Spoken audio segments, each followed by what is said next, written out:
Hello there, welcome back to my channel. I am here for another social media manager Q&A, but this one really isn't a social media manager Q&A. We are going to answer some social media management and online business questions, but I asked you all on Instagram to ask me anything. I was like, I want to kind of do a little bit of a juicier Q&A. I want to answer questions that I don't normally answer, so let's just hop in. The first question is a pricing question.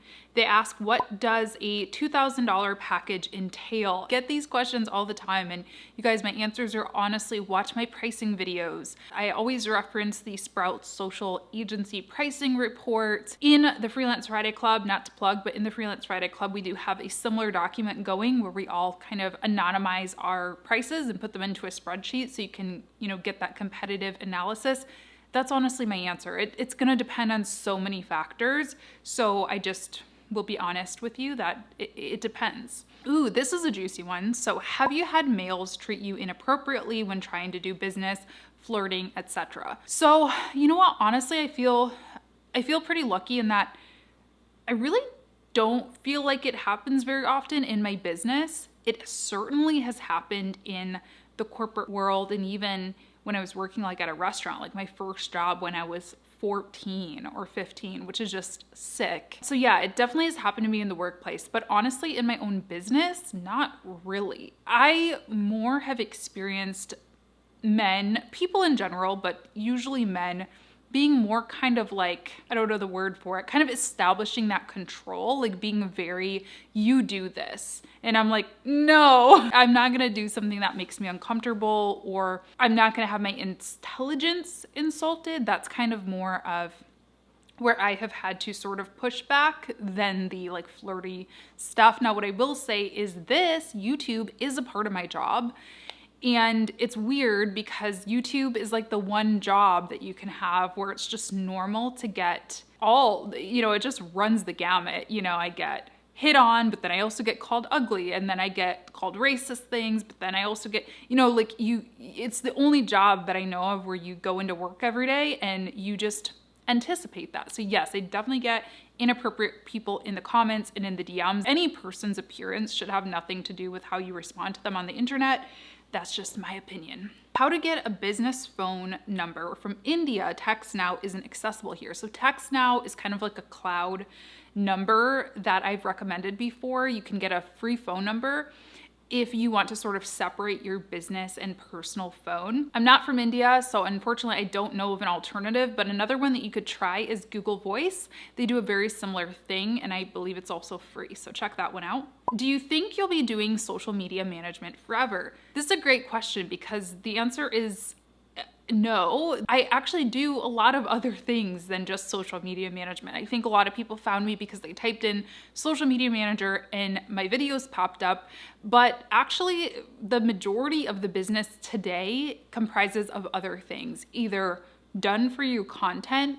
We do a lot of video content for our clients, online courses, brand deals on YouTube, mentoring. Those things make up a bigger bulk of the business than full service social media management. So it's always a little weird to explain or to think about, but I think that social media management is a great place to start if you're looking to do any of those things that I just mentioned. If you want to be a coach, if you want to be a mentor, if you want to do online courses, if you want to do a different type of content, maybe video or course creation for people or something like that, I think social media management's a really good stepping stone because you really learn about all different types of marketing. Now, if you're just talking online business in general, that's actually something weirdly that I've been thinking a lot about lately. I am quite an introvert. I definitely love working by myself and working for myself, but I'll be honest, like, I don't know. I do sometimes get lonely, and I sometimes really miss actually retail. Retail was like my favorite job. I was a retail manager for Victoria's Secret and some other companies, and I actually loved those working environments. I loved having really good relationships with my team and training people and things like that.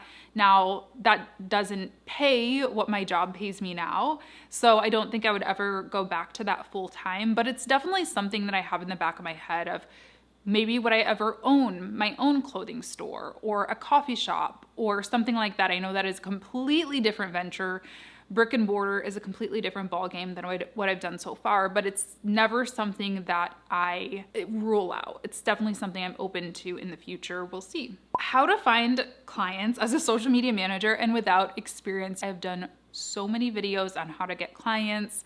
Maybe it's due for another one. I just did one on client attraction. And then I also have a couple that are like rapid fire 50 ideas for you to try. I've said it before, I'll say it again. I'm not going to spend too much time on it to bore the people who've heard me say this a million times. I got my first client on Upwork. Work on building up your profile. I actually have an interview coming soon with somebody who made over $500,000 on the Upwork platform. That'll be coming on the Freelance Friday podcast, so make sure to subscribe on Spotify and Apple Podcasts and all that so you can listen into that episode. That's a great place to start. You can also start by creating content online, cold emailing, cold pitching. Check out some of my other videos up here. Popular social media / freelancers that you can't stand. This person also said, can you channel it like you're on The View and just dish and spill? I love The View. Daytime television is my favorite. I don't watch it all the time anymore, but love it. I would love to do a social media The View. Does anybody want to be a co-host with me? Like, seriously? So as far as the first part, the social media, I don't know if they mean platforms. Can happily talk about that. Hate TikTok. I do not like TikTok. I think it's bad. Like, I honestly think it is degrading our, our attention spans. I think it's training people to not build genuine relationships and just be fast and like quick. These are my personal opinions. You can totally disagree with me. I just don't like it. I think it's kind of bad, like for the world, personally. So I don't like TikTok. I don't love Twitter anymore. Twitter actually used to be like my favorite social platform. And recently I realized the more time I spend on it, the less happy I am. It's weird. It's honestly, whenever like marketing Twitter kind of popped off earlier this year, I started to notice my feed changed a lot. I started to notice it became like the water cooler at work. It just felt like it was just very negative and everybody was just kind of like venting. And it's kind of like, wait, why are you in marketing if all you do is tweet about how like marketing is so annoying and how like, you know, people don't understand you and other departments and stuff. Like, I don't know, it just seems very negative. And I realized that it was forcing me to kind of do the same thing. Not forcing me, obviously, but influencing me to do the same thing. I started to use Twitter as a place to rant and a place to vent. And it's like, that's not the impression I want to leave for my audience, for my followers, for, you know, my friends on there, freelancers. I don't know. Like, I really am not saying this to get out of the question, but my thing is I don't pay attention to people that I don't like. Like, if I see a video of somebody's, then I'm like, yeah, I don't agree with that advice, or I don't like that, or she had weird energy. I just close the video and I don't watch any more of their videos. Like, I genuinely don't watch a lot of my competition, if you will. I don't watch any of my competition, honestly. So I'm not going to judge somebody and say I don't like them off of one video or one Instagram post. I mean, obviously, I believe in sort of heart forward selling and sales. I don't like the whole, oh my gosh, there's only one seat left. And like, you know, like the demand. I even feel that way about the accelerator, which I just got done selling. I even felt that way about myself. I was like, I don't like being like, there's only a certain number of seats left, 5 seats left, but it's true. Like, it's a limited number of seats, but you will get other coaches who literally train their people to do this false scarcity, like, and just be like, there's only a few seats left. Just say that, even if you have all the time in the world. And obviously I don't like that, but I can't point to one specific person. I think that's just like a general practice. How to build an effective pre-launch strategy. Great question. I actually just did a podcast on this, so check that one out. I think it's all about creating your marketing content, like baking that into the course creation or the launch process. How do you deal with being overwhelmed while starting to freelance? You got to see the light at the end of the tunnel. You know, you have to have a good plan, you know, have a game plan for where you want your business to be. If you just are like, I just want to make as much money as I possibly can, and that's the goal, and we're just going to do that, it's really hard to stay motivated. But if you say, I want to reach $100,000, and at $100,000, I can hire a virtual assistant who can help me tackle these emails, which are really overwhelming, and help me write social posts and stuff like that, like, it makes it a lot easier to reach those goals. I also think having to-do lists I write to-do lists on my computer, on my phone, on paper, in Asana. Like I always have a game plan for every day. So I know what I need to be doing and that I'm not feeling overwhelmed. I'm not feeling like I have to do it all. No, today I have 3 things I need to do. And if you fill out, you check off everything on that to-do list, move on to tomorrow's and be ahead for the week. Do you want kids, and how will you balance business and family? This is a juicy one for sure. I've talked before about how I never personally felt very called to be a mom. That was never something I dreamed of. That was never something I saw for myself. Actually, for a long time, I thought I would never have kids. I was excited to be rich auntie, and just that's it. And I'll be honest that over the past few years, my opinion on that has changed. It's not set in stone. I'm still very much figuring that out. I have hair on my lip and it's driving me nuts because I can't get to it. Having hair and wearing lipstick is very annoying, let me tell you. I also want to say one thing about the choice to have kids. One podcast really, really helped me, and it's by my mentor, Hilary Rushford, her podcast. I'm in her mastermind. I'm gonna link it down below. If you are in my age group, or if you're just somebody in general who is deciding on whether or not you wanna have children, her podcast on this topic made me feel okay. It made me, oh my gosh. It really made me feel like I'm not abnormal for feeling the way that I feel. I'd never heard a woman talk in the way that she talked so openly, and I'm really grateful to her for that, because I think for so many of us, it's just either, it's an expectation. It's what? You don't want to have kids? What? You're going to be selfish and say that you're going to mourn your single life? Yeah, I'm going to mourn these days. Her podcast really made me feel okay. So I'm very grateful for her for posting that. I'll link it down below. The second part, though, is really important. One thing that has kind of helped me change my mind, to be honest, is I talked to my husband about it and I didn't know how he was going to feel about this, but I was honestly, if I have a child, naturally, if I physically have the child, and if I'm able to, and if that's what we do, I am going to get a nanny. We never grew up with nannies. I never even had a babysitter. And that is something for me that if I continue to work at this level and physically have a child, I am going to need help. I don't have a lot of family close by. My family's 3 hours away. That is something that I financially at this point am able to do. And I needed kind of that permission to myself to say, that's okay. Some people don't believe in that. Some people think that's weird and wrong, and that's okay.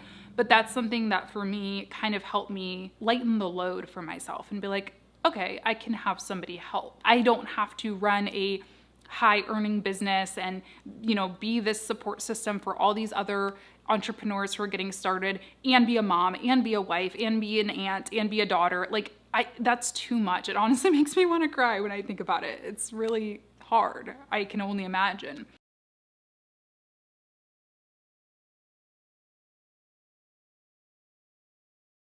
And so allowing myself to feel that and allowing myself to say, you can invest in this. It's okay. And to have somebody on board with that means a lot. So that's the answer.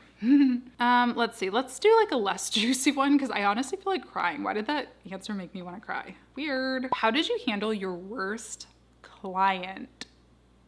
Oh gosh. Am I ready to talk about this? Honestly, the worst part of this is that my worst client was also a friend, or somebody I was, an acquaintance, if you will.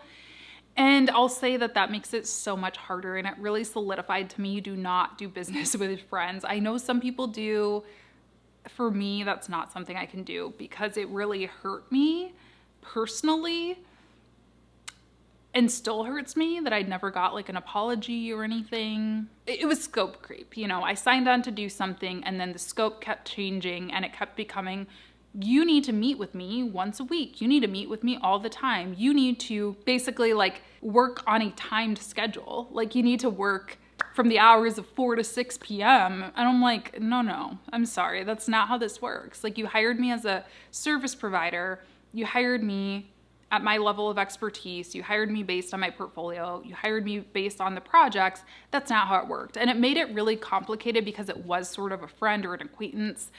And I felt like it was very hard for me to have those real talk conversations. If it was just a client, some random person, I would have no issue with that. I'd be like, hey, listen, this is not how it works. For that person, I don't know, it felt weird. So what I ended up doing is actually just walking away. And it was a lot of money. It was probably like a $6,000 or $8,000 project, something like that. It was pretty big. And I just remember like Norris and I went for a walk and he was like, I've never seen you like this since you were in corporate, where I was just so, because that's what it felt like. It felt like I was in corporate. It was like, sit down in your desk from 9 to 5. Like that was what I was being told to do. And when it starts to affect your mental health and your family time, that's when you just need to go. So I was just like, hey, this isn't what I signed up for. Technically, I could have probably gotten like my legal team involved and gotten my money because I was technically entitled to it. But again, because of that whole friend thing, I was like, I'm just gonna walk away. So sometimes you just gotta walk away. That's all. That's my best advice. It's not great advice, but that's my best advice. How much did you pay for your house? Juicy one again. So I will never say the exact dollar amount that I paid just for privacy reasons, but I am going to talk about like a good range in the video I'm gonna do. I'm gonna do a whole video about how to buy a home as a self-employed person, I promise. I just wanna wait until we close on the house because right now we're under contract, but like that still doesn't mean we physically own it yet. And I do wanna wait. I wanna be able to film it in the new home and all of that stuff. So I promise I will tell you like all the juicy details. I'll tell you the range that I was approved for, the range that we actually purchased for, everything, but I will not tell an exact dollar amount just for safety, privacy reasons. Is it hard working for yourself? Absolutely. I actually like this week I've been having a hard week with that, in that there's just like a lot going on. We're heading into the end of the year. I want to make sure that I'm setting myself up for success for 2022. And I just feel like there's so many different priorities. And I wish I had somebody to just tell me what to do. Like some days I just wish somebody needs to tell me what to do. But then I'm like, wait, I'm the person who's supposed to be telling everybody else what to do, but I don't even know what to do. So yes, that is hard. It's hard like hiring. I got to hire a new accountant and I'm overwhelmed by that. I'm just like stressed out by the idea of interviewing new accountants, but it is so very worth it. I can do pretty much whatever I want. I can come up with new projects. I like everything I do. I remember like when I first started in business, I was like, I hate numbers. I'm not a math person. I love numbers. Like I love looking at data. I love projecting, revenue. I love all of that stuff. So I genuinely love everything that I do. It's just the responsibility part is hard. And then especially when you start to get people on your team, like I'm not just working for myself anymore. I need to make sure that I can pay my team and I don't want to let them down, so the stakes get higher. And that is really hard and really overwhelming. But again, it is so worth it. The positive definitely outweighs the negative. Let me just scan. I think I'm just going to answer one more question. Well, one person did ask, how long have Norris and I been together? We've been together for over 6 years now. We've been married for like 3 months. So yeah, we got engaged after over 5 years. Is it hard working for yourself? Is the last question that I'm going to answer. Wait, didn't I just answer that one? Least favorite part of your job. Least favorite part of my job is probably what I just said, like just making decisions. I don't know the right answers all the time. I mean, I can read all the books. I can, have mentors. I can look to other examples. I can follow my intuition. But at the end of the day, I don't know everything. I'm never going to know everything. And nobody else is going to know everything, So you really do just have to make the best decisions that you know how to do. But yeah, sometimes I'm just not entirely sure. And it's just a lot on my shoulders, feeling like I need to be guiding, this company in the right direction. And if I make one wrong decision, I could like sink this ship, So it's just a lot for sure. But again, the positive for sure outweighs the negative. Okay, so I hope that this kind of juicy Q&A was interesting to you. If you enjoyed it, please be sure to leave me a thumbs up and don't forget to subscribe to my channel. I do post videos 3 times a week around here, Monday, Wednesday, and Friday. subscribe, turn on the bell notification so that you don't miss a video. And something I don't ask very often, if this video is interesting, funny, entertaining, helpful, useful, or any of my videos that you watch on my channel, please do me a solid and share it with a friend. Share it with your business bestie, share it with an entrepreneurship group you're in. It really does help a whole lot, and it helps make the comments more fun. It helps make the content more fun, and I'd really appreciate it. So anyway, I will talk to you next time. Thanks so much for tuning in, and have a fantastic rest of your day.